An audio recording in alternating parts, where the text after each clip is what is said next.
How's it going, everyone? PlayStation Plus Essential is out for the month of April, and you know what? 4 months in, another W for PlayStation Plus Essential. I was kind of down on March in terms of in totality for the entire month, but you still had Sifu in March, you had Plague Tale in January, Plague Tale Requiem, and you had Evil West in January as well.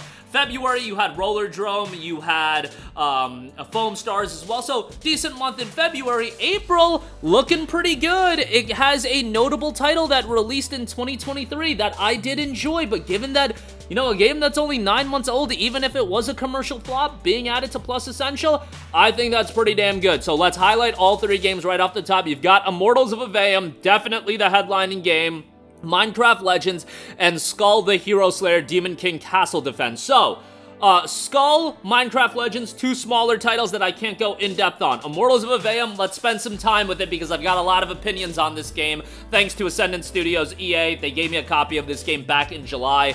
I had a lot of opinions about it, but it was one of those games going into its release that I had a lot of questions on.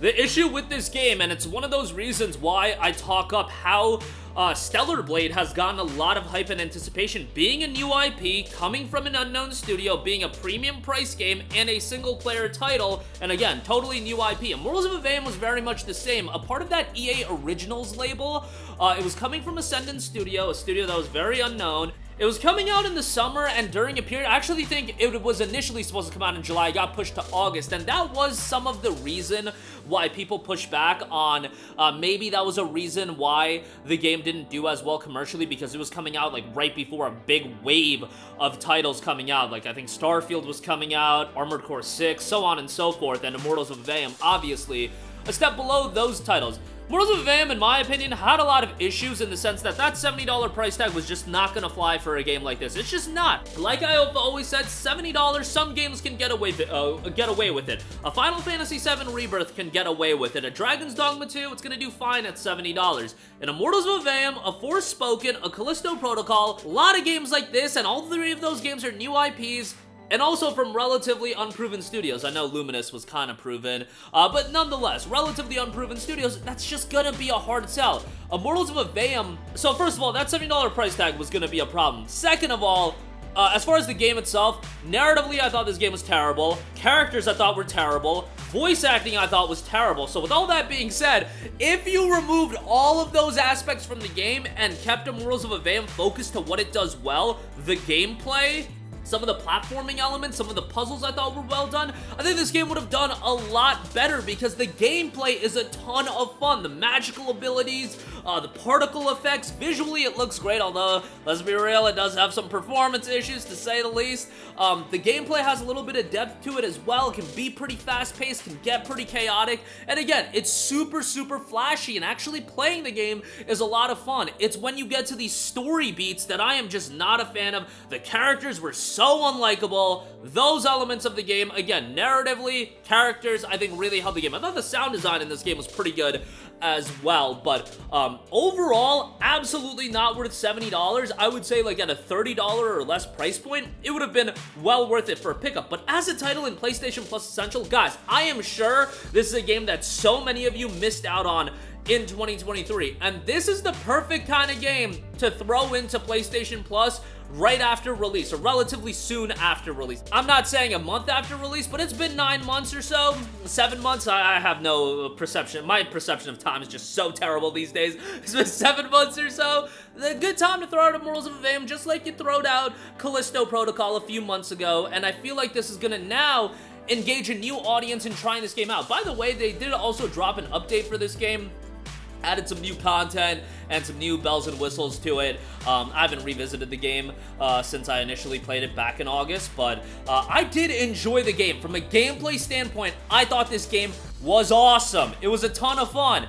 The story to me was just terrible, and maybe it wasn't just the fundamental story but it was really the characters. Like, I hated the characters, I hated the main character, I hated the secondary characters, I hated every damn character in this game, but the gameplay was so fantastic that I really did enjoy it from that standpoint. And maybe I'm being a little bit harsh on the characters in this game. I also hated the characters in Forspoken, by the way, but nonetheless, let's not crap on all the characters. I'm sure some of you guys will find Jack as a character absolutely enthralling, and I'm sure you'll find his buddies engaging as well, but nonetheless, I didn't get too into it from that standpoint, but the gameplay I thought was a ton of fun, and I certainly would recommend it if you just want to, like, kind of mentally check out. It's another one of those games. Fast-paced, magic combat, over the top, a lot of spells, a lot of abilities to utilize, and just overall a lot of fun. It also does have this color gimmick going on where you do alternate between colors, and you know, it adds a little bit of depth to the gameplay. But overall, I think this is a great addition to the service. I know I went on a temper tantrum on the characters and the story, but it is what it is. From a gameplay standpoint, which is at the end of the day the most important part about a video game, I thought Immortals of Aveum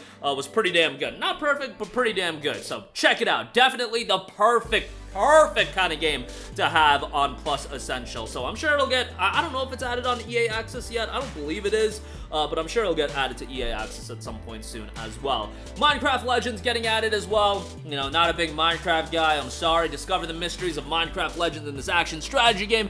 Explore a gentle land of rich resources and lush biomes on the brink of destruction. The Ravagers have arrived, and it's up to you to form alliances with new friends and familiar mobs that lead the charge in epic battles against the fierce to defend the overworld. You can challenge your friends or team up in intense battles, so there you go with that. I'm sure that's a game that people are going to get excited about, but yeah, leave it to me to get excited about Immortals of Aveum getting added and not Minecraft Legends. And then Skull the Hero Slayer, a game that was fairly well received, all things considered, so nice to see that get added as well. This is a game that I believe has a very positive reception on Steam. Yeah, very positive, 43,000 reviews, 93% positive, and yeah, very solid reception. Throwback action roguelike title, pixel graphics, 80 on Metacritic as well, so solid reception all around. And again, a game like this, perfect tertiary title, a game that's going to get exposed to a larger audience as a Plus title, but a game that can't carry Plus alone. But Immortals of Aveum, Minecraft Legends, I think, can do the heavy lifting this month. And then you do have some Overwatch 2 content for the two people that care about that. But there you go. That's the PlayStation Plus Essential lineup for the month of April. I don't know. I think this month is great, and I think 4 out of 4 months, there has been something that has been worthwhile with PS Plus Essential. PS Plus Extra, I've been pretty vocal that I think it's been kind of trash this year, and it's been trash since the price went up, obviously. There's been you know, decent titles added, but I think they could do a lot more with Plus Extra. But Plus Essential, I feel like you've gotten a lot of value this year with, you know, Immortals of Aveum now, Plague Tale Requiem in the beginning of the year, Evil West in the beginning of the year, Sifu's great, you had Foam Stars, a Day 1 title, Rollerdrome as well. Like, you're talking about a lot of great games getting added with Plus Essential this year, so I think they're 4 for 4 this year as far as Plus Essential goes. Another damn good month. So that's going to do it for me. Let me know all of your thoughts in the comments section down below. Sound off there. Thank you for watching, and goodbye. Hey guys, we hope you enjoyed the video, and if you did, make sure to hit the subscribe button, and if you're already subscribed, do us a favor and hit the bell icon. This way you'll be notified whenever we post a new video. That's the best way to keep up with all of our uploads, and we usually try to upload 2 videos a day. And with the bell icon hit, you'll be notified whenever we do upload a video. As always, thanks for watching.